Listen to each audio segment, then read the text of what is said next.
Chegamos ao segundo tópico da nossa lição da Escola Sabatina. O título desse tópico é Uma Missão de Sacrifício. Irmão Jackson, quando Jesus foi até João para ser batizado, como o profeta o identificou e testemunhou de sua missão ao público e que profecia esse evento cumpriu? Ok, então Jesus aproximava-se ali para ser batizado, como diz a própria pergunta, e João agora declarou a respeito de Jesus, como sendo ele o Cordeiro de Deus.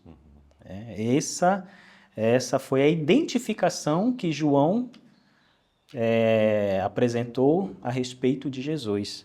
E mais à frente ele falou que Jesus é o Filho de Deus, este é o Filho de Deus. Então, dessa forma, João identifica Cristo como sendo o Cordeiro e como sendo o Filho de Deus. Agora, a missão de Jesus também está no versículo 29, que tira o pecado do mundo. Então, essa foi a missão de Cristo e também aqui João declarou ao povo o Cordeiro de Deus que tira o pecado do mundo. E a profecia que se cumpriu aqui também está descrita no livro de Isaías.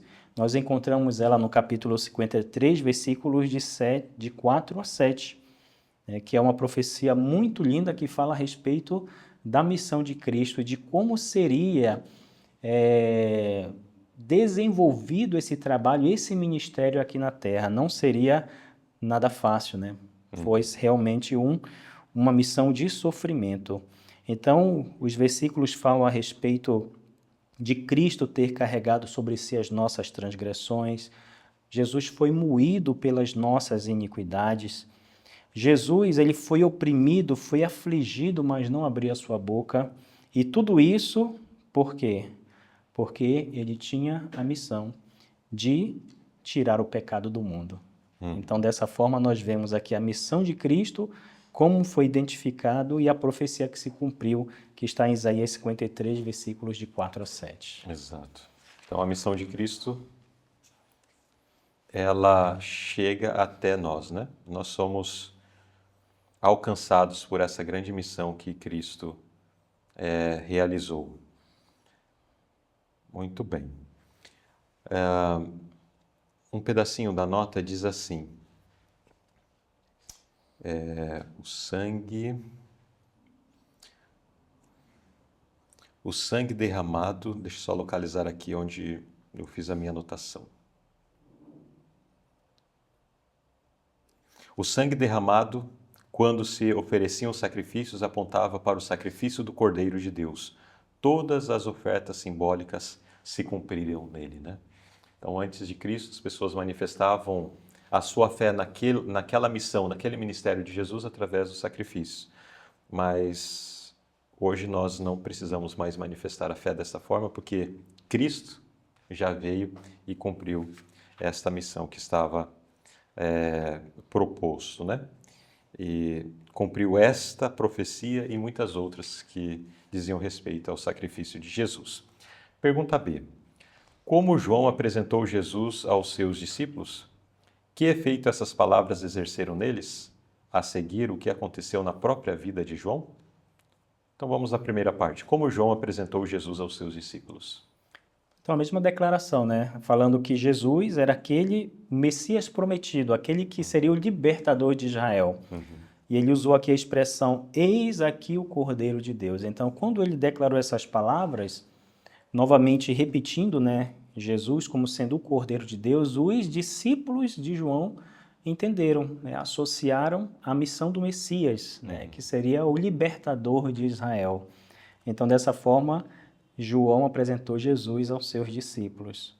E isso foi no dia seguinte, né? No dia seguinte, como diz o versículo, foi o dia seguinte ao batismo de Jesus. Jesus havia sido batizado e no dia seguinte Jesus foi lá novamente, ou passou por ali onde João estava, e João agora declarou a respeito de Jesus, sendo ele o Cordeiro de Deus. Agora, como isso impactou as pessoas que estavam ali em volta de João, principalmente seus discípulos? Eles haviam ouvido muitas vezes João declarar a respeito da sua missão, né, que era preparar o caminho para o Messias. E quando João agora indica, né, Jesus como sendo aquele a quem ele estava pregando, anunciando e preparando o caminho, então os discípulos agora tiveram o desejo de conhecer mais a respeito de Jesus. E o versículo fala que os discípulos agora passaram a seguir a Jesus, aqueles 2 discípulos, agora acompanharam Jesus e o seguiram, né? Foram, sentiram o desejo de estar com Jesus e o seguiram. E a seguir, o que aconteceu na própria vida de João? A vida de João Batista não foi uma vida fácil, né? Como todos aqueles que desejam cumprir o propósito estabelecido por Deus para o ser humano aqui nessa terra, não foi uma vida de somente alegrias, né? João Batista teve muitos momentos de solidão, muitos momentos de até mesmo de tristeza, né? Talvez pelo pecado daquelas pessoas a quem ele pregava e algumas endureciam seu coração, os seus corações para a mensagem. Mas João sabia que quando Jesus se manifestasse, a sua missão estava sendo concluída, né? Estava ali nos últimos momentos. E isso foi o que de fato aconteceu. Então, pouco tempo depois de João ter tido esse encontro com Jesus, de tê-lo batizado, de tê-lo anunciado, então, pouco tempo depois, João veio a ser morto, né? Ser morto justamente porque estava sendo fiel à sua missão, né? João havia declarado que aquela condição em que o rei vivia com a sua companheira não era algo aprovado por Deus, e isso acabou levando ele a ser decapitado. Então, João foi alguém que abdicou de muitos privilégios da sua vida, né? Ele abdicou do privilégio do convívio familiar com seus pais, com os seus familiares, abdicou o conforto da sua casa, abdicou do conforto de ter amigos, né, que o acompanhassem ou que o levassem para momentos de lazer, né, porque João tinha uma missão, João tinha um propósito. E ele cumpriu essa missão com excelência. Tanto que Jesus fala a respeito de João, né? Dentre os nascidos de mulher não houve alguém como João, é o que Jesus declara. Agora, qual o segredo, né? É importante nós frisarmos isso. Qual o segredo dessa dedicação de João? Por que ele fez isso, né? Primeiro, porque ele tinha consciência da sua missão aqui na Terra. E, em segundo lugar, porque ele tinha em vista a recompensa que ele teria, né? Trocou todos os privilégios que aqui eu citei, né, terrenos, para garantir uma vida eterna ao lado daquele que foi o libertador do mundo, né? Ao lado de Cristo, né? Então, João não teve o privilégio de contemplar os milagres, o ministério de Cristo, a pregação de Jesus.